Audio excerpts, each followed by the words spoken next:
chargé de la mémoire et des anciens combattants. C'était il y a un siècle. Ce 10 novembre 1920, la Grande Guerre est achevée depuis 2 ans.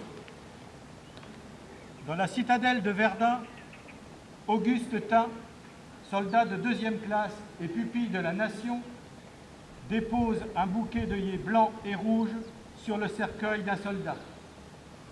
Un parmi tous les combattants, des Flandres, de l'Artois, de la Somme, du Chemin des Dames, de la Lorraine, de la Meuse, un de ces braves, un des poilus qui participa à une interminable guerre, un de ces Français qui œuvra à la tâche incommensurable de la victoire, un parmi des milliers qui est devenu le soldat inconnu.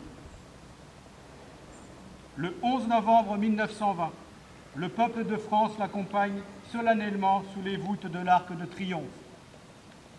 La patrie, reconnaissante et unanime, s'incline respectueusement devant son cercueil en saluant la mémoire de tous les soldats morts sous le drapeau tricolore. Quelques mois plus tard, il était inhumé. Depuis 1923, la flamme du souvenir veille nuit et jour sur la tombe. Chaque soir, elle est ravivée pour que jamais ne s'éteigne la mémoire. La sépulture du soldat inconnu est devenue le lieu du recueillement national et le tombeau symbolique de tous ceux qui donnent leur vie pour la France. Cet anonyme représente chacun de nos morts et tous nos morts en même temps. Cette mémoire vit également dans chacune de nos communes, dans chaque ville et village de France, dans chacun de nos monuments aux morts, dans chacun des cimetières, dans nos mémoires familiales. Elle vit dans l'œuvre de Maurice Genevoix, qui entre aujourd'hui au Panthéon. Le président de la République l'a souhaité en l'honneur du peuple de 14-18. Maurice Genevoix n'entre pas seul dans le temple de la Nation.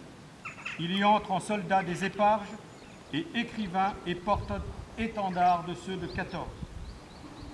Il y entre avec ses millions de frères d'armes, ceux dont il a immortalisé le souvenir, l'héroïsme et les souffrances. Il y entre avec toute la société, de la première ligne à l'arrière, mobilisée face à l'adversité et qui a tenu avec une admirable endurance. 8 millions de soldats combattirent sous les couleurs de notre drapeau. Aucun d'entre eux ne revint totalement indemne. Des centaines de milliers furent blessés dans leur chair comme dans leur âme. 1 400 000 tombèrent au champ d'honneur. Nous ne les oublions pas. Inlassablement, nous les honorons. Chaque 11 novembre, la Nation rend également un hommage solennel à tous les morts pour la France, ceux d'hier et ceux d'aujourd'hui. Chaque année, nous rappelons leurs noms. Chaque 11 novembre est un moment d'unité nationale et de cohésion autour de ceux qui donnent leur vie pour la France, de ceux qui la servent avec dévouement et courage. En ces instants, au souvenir des événements passés et aux prises avec les épreuves de notre temps, nous nous rappelons que c'est tout un peuple uni et solidaire qui fit la guerre, qui la supporta et en triompha. Je vais vous faire lecture de tous les morts pour la France en cette année 2020. Le chef de bataillon Clément Frison-Roche. Le chef de bataillon Benjamin Giraud. Le chef d'escadron Nicolas Mégard. Le capitaine Pierre-Emmanuel Bocquel. Le capitaine Alex Maurice.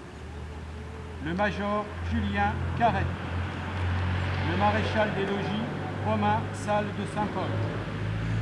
Le chef d'escadron Romain Chaumel de Jarnieux. L'adjudant Alexandre Protin. Le maréchal des logis-chefs Valentin Duval. Le maréchal des logis-chefs Antoine Serre. L'adjudant Rémi Lezy. L'adjudant Andrei Jouk. Le caporal-chef Volodymyr Ribonchouk. Le brigadier-chef Mitro Martiniuk. le brigadier Kevin Clément, le brigadier Tojo Assina Razafin Salama, le maréchal des logis Andy Fila et enfin le brigadier Arnaud Volpe. Tous ces hommes sont morts en service pour la France au cours de l'année 2020. Ils s'ajoutent à la longue liste que nous retrouvons sur tous nos monuments. Toutes les mairies de France ont été touchées par les guerres qui sont succédées depuis 1870, mais bien sûr 1914 et les suivantes. Souvenons-nous en ce jour particulier du sacrifice de tous ces hommes pour la patrie. Aujourd'hui, on nous parle d'une guerre, certes très différente, qui nous demande aussi des sacrifices. Mais si on regarde à l'aune de l'histoire tous ces sacrifices qu'on nous demande aujourd'hui, on s'aperçoit qu'ils sont bien faibles par rapport au prix du sang que tous ces soldats, ceux que j'ai cités à l'instant, mais aussi tous ceux qui depuis hier ont donné leur vie pour notre pays. Donc acceptons ces sacrifices provisoires en pensant à ceux beaucoup plus importants qui ont été consentis pour notre patrie et pour les drapeaux tricolores. Vive la République, vive la France et vive Saint-Maur.